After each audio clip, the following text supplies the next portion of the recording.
Life has been an exhausting whirlwind, with both my husband and I juggling demanding jobs that left us drained to the core.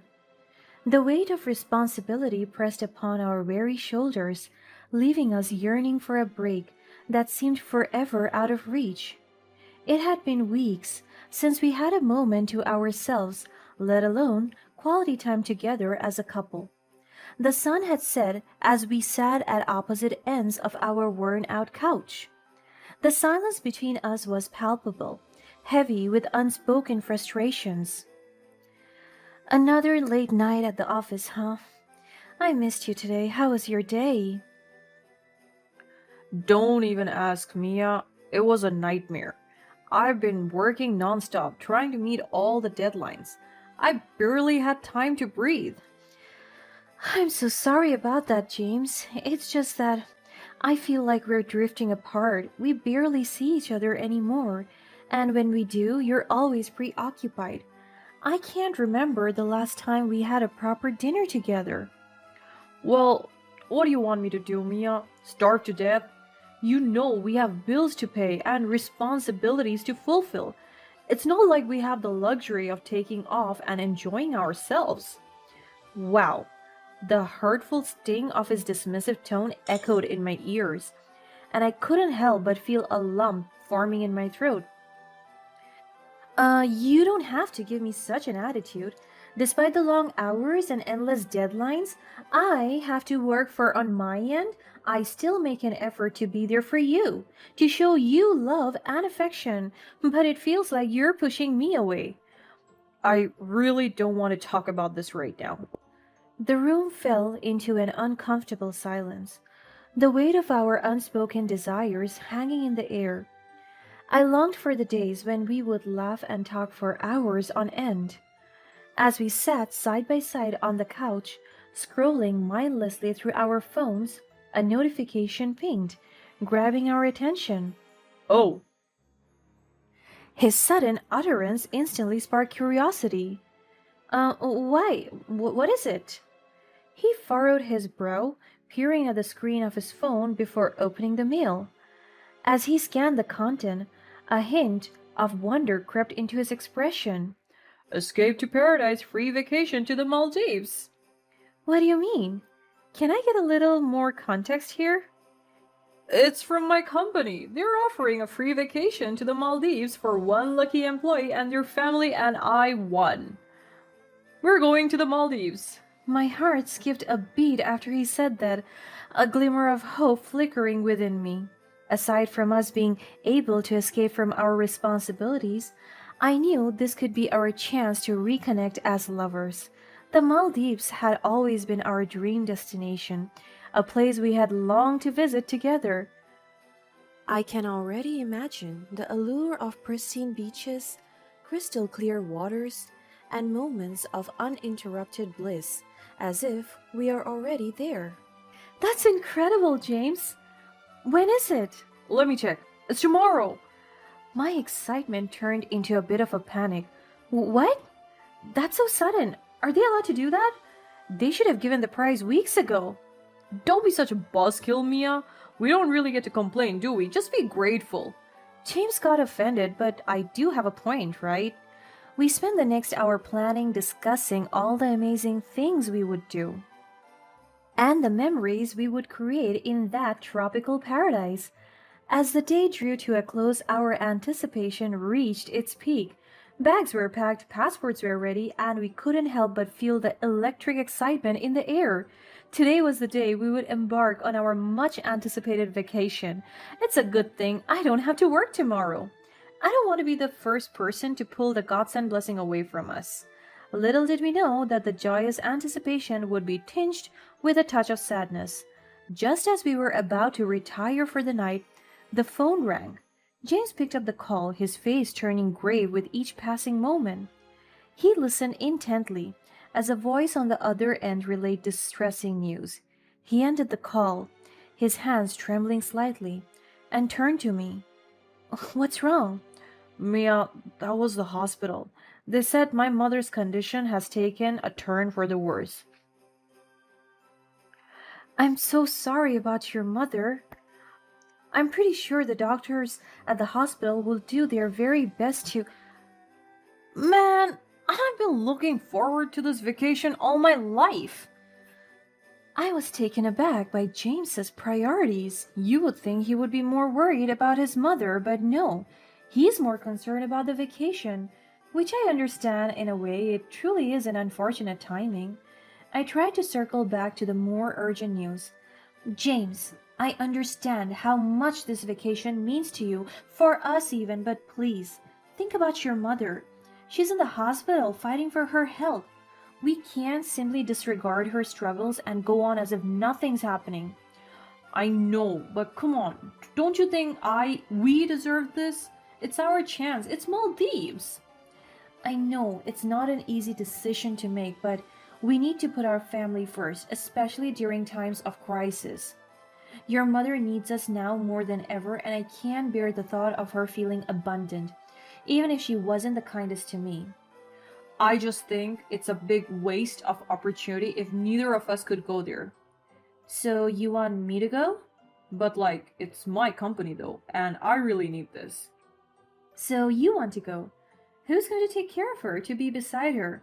Well, I was thinking that you could. You could be the representative of our family. Tell them I'm in a really important meeting. What? You know she hates me.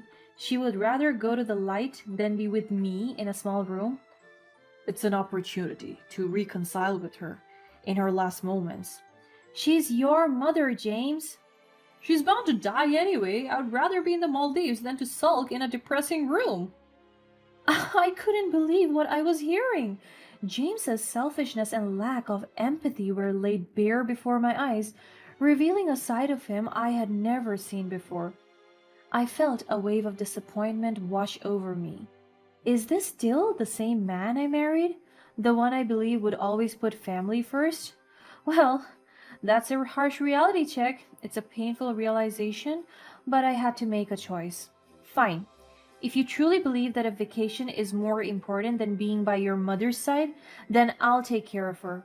Thank you. I knew you would understand. I'll make it up to you. I promise. I braced myself for the challenging days ahead. I knew that this unexpected turn of events would test the strength of my character. I would have to face my mother-in-law's hostility, provide the care and support she needed, and ultimately prove to myself that I'm capable of standing on my own even when my husband left me to have fun somewhere else. And so I went. The hospital room was filled with uncomfortable tension as I attended to my ailing mother-in-law. My heart ached, torn between my duty to care for the woman who had never shown my kindness and the overwhelming exhaustion from my hostile mother-in-law and my apathetic husband. You think you can just waltz in here and play the caring daughter-in-law, don't you? You worthless piece of trash! Get out of my sight! She kept hurling insults and spewing venomous words in my direction. I took a deep breath and I tried to remain calm. I understand that you're upset, but I'm here because James couldn't be. I want to ensure you receive the care you need. You think I need your help? Get out. You're not wanted here. She began to hurl objects at me. I barely even saw what she threw, nor did I have time to inspect. I focused on dodging the flying projectiles and shielding myself. I was so scared and I felt alone. I wanted to run away and leave her, but that's not what my own mother taught me. My mother taught me to be kind, even to people who aren't. Then, in the midst of the chaos, a solemn silence enveloped the room. My heart skipped a beat as I noticed my mother-in-law's labored breathing. The hostility faded away, replaced by an eerie calm. Panic welled up within me as I called out for the nursing staff, urging them to intervene. "Nurse! Something's wrong! Please, we need help!" The medical team rushed to the scene, doing everything in their power to revive the fading life before them. I watched, my heart in my throat, as they worked diligently to save my mother-in-law's life. But despite their efforts, the inevitable could not be denied. The room fell into a heavy silence once more. My hands trembled as I reached for my phone, my fingers fumbling to tell James's number. I needed to deliver the heartbreaking news, to share the weight of the moment with him. But to my dismay, the call went straight to voicemail, leaving me feeling abandoned and alone in my grief. He did not even update me about his whereabouts at all. Do I even cross his mind while he is in the Maldives? I paced back and forth, my mind overwhelmed with a mix of emotions. The phone suddenly rang. I immediately answered the call. James, thank goodness you called. I have some sad news. Your mother, she's. Mia, I've been scammed. Can you believe it? I'm stranded here, and the vacation was a lie. I don't know what to do. My breath caught in my throat as his words sank in. Here I was, grieving the loss of his mother, and all he could focus on was his own misfortune. I still tried to help him. James, I'm so sorry about the vacation being a scam. I know how much we have been looking forward to that. Perhaps report it to the authorities and see if there is any chance of recovering the money we spent. But right now, we have a more pressing matter to address. Your mother passed away, James. What? Are you serious? When did this happen? It happened a while ago. I tried calling you earlier, but you didn't answer. I can't believe this is happening. We haven't even talked about the inheritance yet. Do we know anything about that? I was taken aback by James's reaction. His apathetic and selfish attitude in the face of his own mother's passing sent shivers down my spine. How could he be so indifferent to the loss of a loved one? It scared me to think that he could treat me the same way when I'm old and on my own deathbed. My mind wandered back to the times when his mother showered him with love and kindness, always considering him her favorite son. I expected James to be shattered, to show some sign of grief, and care for the woman who had given him so much. But instead, he remained distant and cold, consumed by his own desires. How could you even be thinking about that right now? Your mother is dead. Please show some empathy and respect. What do you want, Mia? You're just piling on to the problems I already have. Can't you see I'm dealing with enough right now?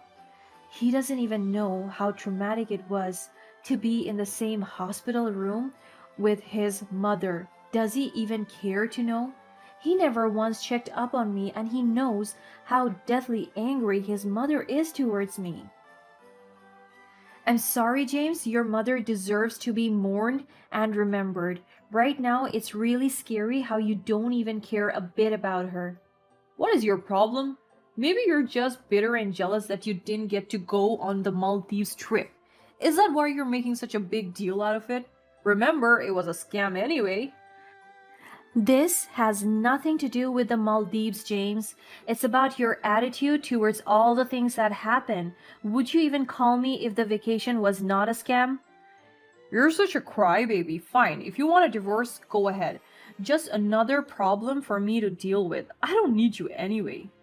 When I come home, I'm claiming the inheritance and I won't be sharing a penny with you. As his words hung in the air, I realized that I couldn't continue life with someone who lacked compassion and failed to prioritize what truly mattered. I pushed through with the divorce because I couldn't bear the thought of being married to such a callous man. It was the right choice for my own well-being. Months had passed since that fateful day at the hospital when my mother-in-law took her last breath. The divorce proceedings were underway, and I had been slowly rebuilding my life, seeking solace in the support of loved ones and the strength within myself. James, on the other hand, seemed to be consumed with bitterness and regret. After the passing of my mother-in-law, James was left wondering about the inheritance. He called me, hoping to find some answers. Hey, Mia, did anyone contact you about the inheritance? I haven't heard anything yet. They might have mixed up our contact numbers. No, James, I haven't received any updates either. I'm sure they will reach out to you soon and you can get on with your life as a rich single man. Just as I finished the call, the doorbell rang. I went to answer it, and to my surprise, It was the executor of my mother-in-law's will. Good day. Are you Mia? Yes, that's me. How can I help you? I'm here on behalf of the mother-in-law's estate. I have some news to share with you. Oh, sorry. James is not here with me. According to the mother-in-law's will, she bequeathed her entire estate to the person who, in her final days, provided her with personal care, support, and companionship. It stated that whoever this person is will be deemed the last caregiver and the recipient of her inheritance. We investigated and interviewed individuals at the hospital and discovered that the terms unmistakably points to you as the rightful and sole beneficiary. The news somehow reached James, as he has been calling my phone relentlessly. He's probably hoping for a chance to mend our relationship or get a share of the inheritance, but unfortunately for him, I have already grown wise to his patterns of manipulation and insincerity, which is why I remain firm with my decision to move forward without him. The consequences of his apathy and selfishness had finally caught up with him. As for my mother in law, she probably never imagined that her inheritance would land in my hands alone. That's also probably why she tried her hardest to push me away moments before her death. With the weight of the truth finally lifted off my shoulder, I couldn't help but feel a surge of empowerment. It wasn't just about the financial compensation, it also symbolized a validation of my worth and liberation from the toxic dynamics of that family. Now, I know for sure that killing people with kindness is always the way to go.